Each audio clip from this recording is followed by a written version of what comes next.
format surat lamaran kerja atau bagian-bagian yang ada pada surat lamaran kerja. Yang pertama itu adalah tanggal dan tempat. Yang kedua, tujuan surat. Yang ketiga, kata pembuka atau pengantar. Yang keempat, data diri. Yang kelima, pengalaman kerja atau kemampuan. Yang terakhir adalah penutup. Berikut cara penulisan surat lamaran kerja yang benar. Kita mulai dari tanggal dan tempat. Hal pertama yang perlu diperhatikan dalam menulis surat lamaran kerja adalah tanggal dan tempat. Biasanya pada surat lamaran kerja, tanggal dan tempat berada pada posisi kanan atau kiri atas pada kertas.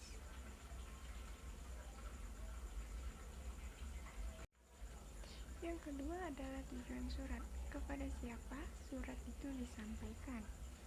Sebelum menuliskan nama dan jabatan penerima, jangan lupa terlebih dahulu menuliskan kata yang terhormat atau YTH. Sebaiknya pelamar sudah mengetahui jelas nama dan jabatan penerima surat lamaran kerja tersebut agar dapat menuliskannya sehingga surat lamaran tersebut terasa lebih personal. Dan jangan lupa menuliskan nama dan alamat lengkap perusahaan di bawah nama penerima tadi. Yang ketiga adalah salam pembuka atau pengantar. Setelah itu, buatlah salam pembuka dan kata pengantar. Untuk ucapan salam, sebaiknya menggunakan kata-kata yang universal seperti dengan hormat. Kemudian barulah calon pelamar dapat menjelaskan mengenai informasi lowongan pekerjaan yang tengah dilamar tersebut. Yang keempat adalah data diri. Jangan lupa menuliskan identitas diri calon pelamar dalam surat lamaran kerja, baik yang meliputi nama lengkap, jenis kelamin, tempat tanggal lahir, pendidikan, alamat email, nomor HP, dan lain-lainnya, bisa media sosial juga. Yang lima adalah pengalaman kerja atau kemampuan. Setelah mencantumkan data diri, calon pelamar dapat menuliskan pengalaman kerja serta keterampilan yang dimiliki. Calon pelamar bisa menjelaskan dengan rinci mengenai pengalaman serta keahlian yang relevan terhadap pekerjaan yang akan dilamar. Hal ini sangat penting agar HRD dapat mempertimbangkan apakah kemampuan yang calon pelamar miliki dapat cocok dengan posisi lowongan kerja yang saat itu diperlukan. Selain itu, penjabaran singkat mengenai keahlian yang dimiliki juga memungkinkan HRD untuk mengecek sertifikat yang mungkin dilampirkan dalam surat lamaran kerja. Yang terakhir adalah penutup. Bagian ini umumnya berisi harapan calon pelamar agar dapat dipertimbangkan sebagai calon karyawan dan mendapatkan kesempatan untuk melanjutkan ke jenjang berikutnya, yakni wawancara. Penulisan bagian penutup juga harus dibubuhkan ucapan terima kasih karena penerima sudah berkenan untuk membaca surat lamaran kerja tersebut. Kemudian surat lamaran kerja dengan tanda tangan dan nama lengkap pelamar kerja tepat di bawah penutup. Baiklah, itu adalah cara penulisan surat lamaran kerja yang benar. Selanjutnya, saya akan membahas hal-hal yang perlu diperhatikan dalam penulisan surat lamaran kerja. Yang pertama, jangan menulis ulang yang ada di CV. Surat lamaran pekerjaan seharusnya menjelaskan apa pencapaian pelamar dalam beberapa hal yang ada di CV. Namun, usahakan jangan membuat sama atau copy-paste dari CV. Buatlah rangkuman pencapaian dan data dengan singkat menggunakan kata-kata yang menarik.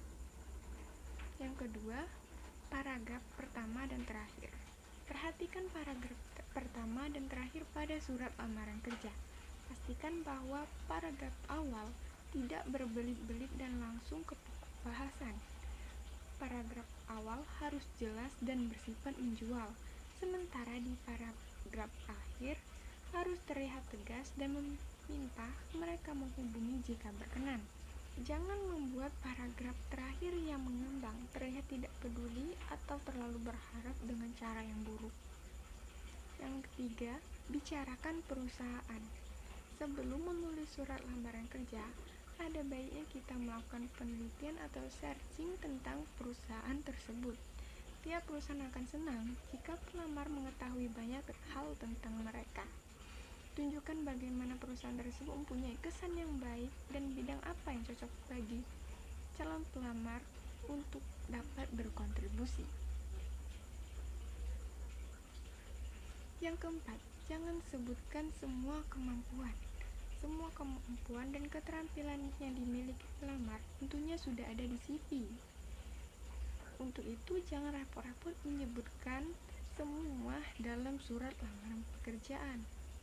Sebutkan 3 atau maksimal 5 saja kemampuan serta pengalaman yang dianggap baik dan sesuai dengan pekerjaan yang akan dilamar. Yang kelima, tunjukkan kepribadian. Pastikan surat lamaran kerja yang tulis dapat mencerminkan betapa antusiasnya pelamar untuk mendapatkan pekerjaan tersebut. Jangan menggunakan kalimat negatif dan gunakan kalimat kerja aktif yang dinamis. Yang keenam, tanda tangani surat lamaran pekerjaan. Pastikan pelamar menandatangani surat lamaran pekerjaan tersebut. Ini mungkin terdengar kuno, namun ini menunjukkan keaslian dari Anda sebagai pelamar. 7. Presentasi surat. Meski isinya sangat menarik, namun jika surat lamaran kerja tersebut dibuat jelek, kotor, penuh dengan tipek dan salah ketik, maka nilai lamaran Anda akan berkurang. Untuk itu, sebelum mengirim, cobalah cek ulang surat lamaran kerja kalian dan pastikan bahwa itu benar-benar bersih dan baik untuk diterima HRD. Saya akan memberikan contoh surat lamaran kerja sesuai dengan format surat lamaran kerja yang kita bahas di awal tadi. Yang pertama itu ada tanggal dan tempat, Palembang 2 Juni 2024.